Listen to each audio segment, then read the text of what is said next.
तो आज हम एक ऐसी कहानी सुनने वाले हैं जो एक बच्चों के खेल से शुरू होती है लेकिन एक जानलेवा लड़ाई में बदल जाती है। ये कहानी है कृष्ण और आकाश दैत्य व्योमासुर की। एक ऐसी कहानी जो हमें सिखाती है कि खतरा अक्सर वहीं छिपा होता है जहां हमें उसके होने की उम्मीद सबसे कम होती है। ये कहानी ना एक सीधे साधे खेल से शुरू होती है लेकिन देखते ही देखते एक ऐसा खतरनाक मोड़ लेती है जो हमें हमेशा चौकन्ना रहने की याद दिलाती है। तो चलिए कहानी के पहले हिस्से में चलते हैं। गोवर्धन पर्वत पर एक खेल। जरा सोचिए, एक ऐसी जगह जो बच्चों की खिलखिलाहट से गूंज रही है। एक ऐसा दिन जो बिल्कुल आम दिनों जैसा लग रहा था लेकिन वो था नहीं। सोचिए कैसा माहौल होगा। सूरज चमक रहा है और सारे बच्चे कृष्ण के साथ अपने खेल में पूरी तरह मग्न हैं। हर तरफ खुशी और मस्ती का आलम था, सब कुछ एकदम परफेक्ट। तो खेल भी बड़ा मजेदार था, चोर और मेमने। कुछ बच्चे चोर बनते थे तो बाकी मेमने। चोरों का काम था मेमनों को पकड़ना और पूरे मैदान में बस दौड़ भाग और हंसी मजाक चल रहा था। एक बहुत ही मासूम सा खेल। लेकिन इस सारी हंसी मजाक के बीच एक खतरा दबे पांव आ रहा था। एक ऐसा साया जो भेस बदलकर उनके बीच आ चुका था और जो इस कहानी को हमेशा के लिए बदलने वाला था। और तभी उनके खेल में एक अजनबी आ जाता है, एक ऐसा लड़का जिसे पहले किसी ने नहीं देखा था। उसके तौर तरीकों में ना कुछ अजीब था जो मन में एक बेचैनी सी पैदा कर दे, पर खेल के जोश में किसी ने ज्यादा ध्यान ही नहीं दिया।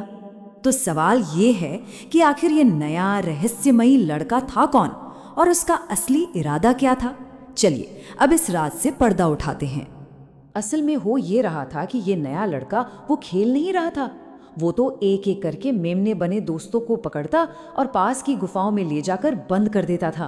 खेल के शोर में किसी को कुछ पता ही नहीं चला और देखते ही देखते ज्यादातर दोस्त गायब हो चुके थे। और बस यहीं से कहानी का सबसे बड़ा टर्निंग पॉइंट आता है, जब खेल का मजा खतरे की घंटी बन जाता है और हमारे हीरो कृष्ण को असली सच्चाई का एहसास होता है। लेकिन कृष्ण की नजरें हैं वो बहुत तेज थीं। उन्होंने फौरन भांप लिया कि कुछ तो गड़बड़ है। मैदान में शोर तो है लेकिन दोस्तों की गिनती कम होती जा रही है। उन्होंने तुरंत उस अजनबी लड़के पर नजर रखी और चुपके से उसका पीछा करते हुए उस गुफा तक पहुंच गए जहां उसने सबको कैद किया हुआ था। और जैसे ही कृष्ण ने उसका सामना किया, उस लड़के का भेष उतर गया। जो असली रूप सामने आया वो देखकर सब दंग रह गए। वो कोई आम लड़का नहीं था बल्कि व्योमासुर नाम का एक विशाल दैत्य था जिसका शरीर पहाड़ जितना बड़ा और भयानक था। अब खतरा सबके सामने था, बिल्कुल साफ। तो अब आमना सामना होना तो तय था। एक तरफ था वो पहाड़ जैसा दैत्य और दूसरी तरफ थे दिव्य शक्तियों वाले कृष्ण। इस पूरी लगाई को ना बस एक लाइन में समझाया जा सकता है, जैसे एक शेर सियार को पकड़ता है। कृष्ण के लिए उस विशाल दैत्य को हराना उतना ही आसान था जितना एक ताकतवर शेर के लिए एक कमजोर सियार को पकड़ना। ये कृष्ण की असीम शक्ति का प्रतीक है। कृष्ण ने जरा भी देर नहीं की, उसे पकड़ा, हवा में उठाया और पूरी ताकत से जमीन पर दे मारा। बस एक ही पल में उसका काम तमाम हो गया। लड़ाई के खत्म होते ही कृष्ण ने गुफा खोली और सारे दोस्त बाहर आ गए, बिल्कुल सही सलामत। किसी को एक खरोंच तक नहीं आई थी। और इस न्याय को देखकर स्वर्ग में देवताओं ने भी जश्न मनाया। तो ये कहानी सिर्फ एक लड़ाई की नहीं है, इसके पीछे कुछ गहरे सबक छिपे हैं जो आज भी हमारे लिए उतने ही जरूरी हैं। तो सवाल ये उठता है कि ये कहानी हमें असल में सिखाती क्या है। इस पूरी घटना से वो कौन सी जरूरी बातें हैं जिन्हें हम अपनी जिंदगी में भी अपना सकते हैं। देखिए, इस कहानी से ना 4 बहुत जरूरी बातें निकल कर आती हैं। पहली, हमेशा चौकन्ना रहना चाहिए और अगर मन में कोई शंका हो तो उसे नजरअंदाज नहीं करना चाहिए। दूसरी, जब दोस्त मुसीबत में हो तो उनके साथ खड़े होना चाहिए।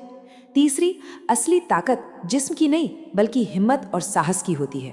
और चौथी और सबसे जरूरी बात, ये कहानी यकीन दिलाती है कि आखिर में जीत हमेशा न्याय की ही होती है। मतलब सबक सीधा और साफ है। खतरा किसी भी शक्ल में आ सकता है, लेकिन अगर हम सतर्क हैं, बहादुर हैं और जो लोग हमारे लिए मायने रखते हैं उनकी हिफाजत करते हैं तो हम किसी भी मुश्किल से पार पा सकते हैं। ये एक ऐसा सबक है जो कभी पुराना नहीं होता।